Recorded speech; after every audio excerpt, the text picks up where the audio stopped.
Hello दोस्तों, quantity masterminds में आपका स्वागत है। आज मैं लाया हूँ प्रश्नावली 10.1 का प्रश्न। इसका पहला प्रश्न है, एक वृत्त की कितनी स्पर्श रेखाएं हो सकती है। यानी एक जो वृत्त है उसे कितनी स्पर्श रेखाएं हो सकती है। जैसे सोचो, माना कि एक वृत्त है, कितना स्पर्श रेखा हो सकता है ना। इसको स्पर्श करना पड़ेगा, है ना। इधर से स्पर्श करते हैं हम लोग, इधर से स्पर्श करते हैं हम लोग, इधर से स्पर्श करते हैं हम लोग, इधर से स्पर्श करते हैं हम लोग, इधर से हम लोग स्पर्श करते हैं, इधर से हम लोग स्पर्श करते हैं, इधर से हम लोग स्पर्श करते हैं। ये नहीं स्पर्श रखा है, इसका क्या होगा, अनंत होगा, है ना, यानी अनेक होगा। क्वेश्चन नंबर 2, रिक्त स्थानों की पूर्ति कीजिए।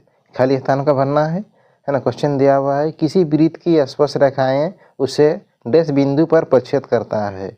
उसका जो स्पर्श रेखा होता है उसे बिंदु पर कितना बिंदु पर, मैंने एक ही बिंदु पर प्रक्षेप करेगा तो क्या होगा, है ना। इसे कहने का मतलब है एक ही बिंदु पर प्रक्षेप करेगा तो एक ही बिंदु से पार होगा।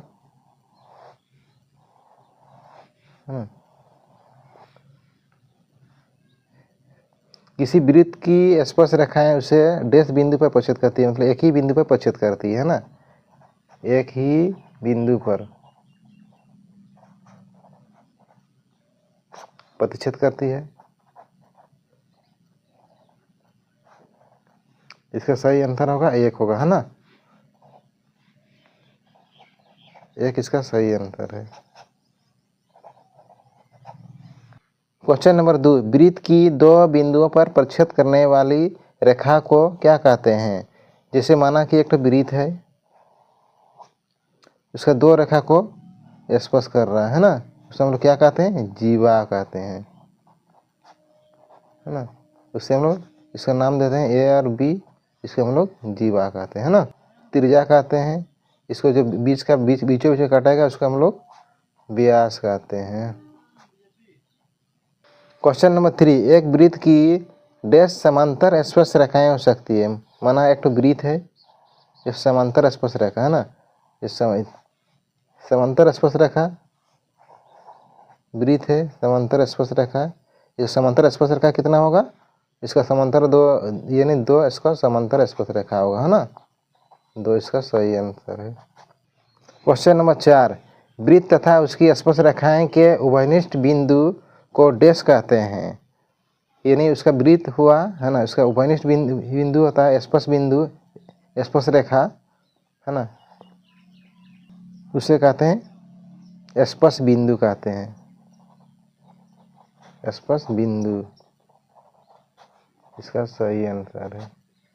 अगर ऐसे वीडियो पाना चाहते हैं तो मेरा चैनल को लाइक, शेयर और सब्सक्राइब करना दिखाते हैं।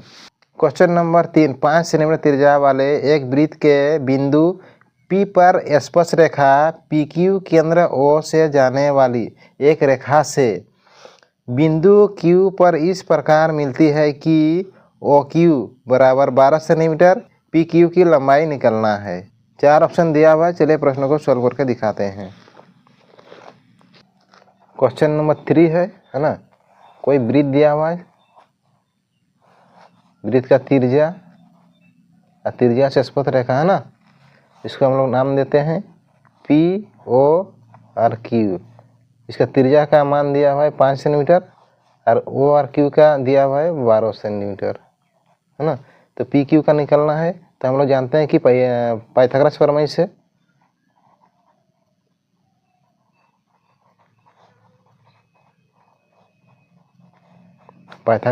से है ना,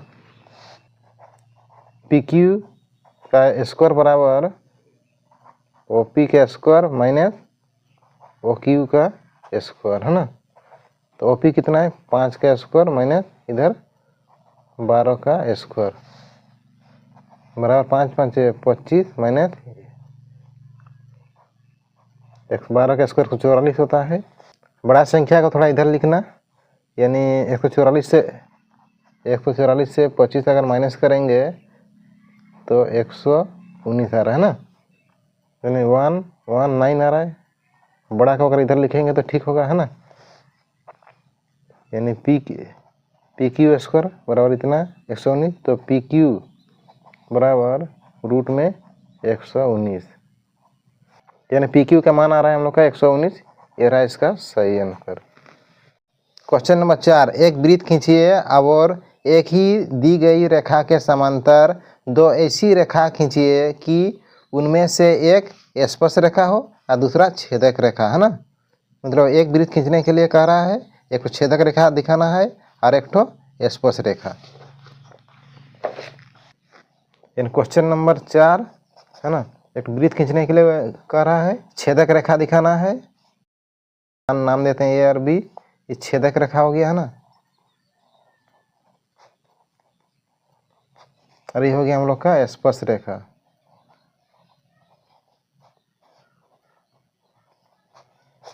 ये रहा इसका सही आंसर।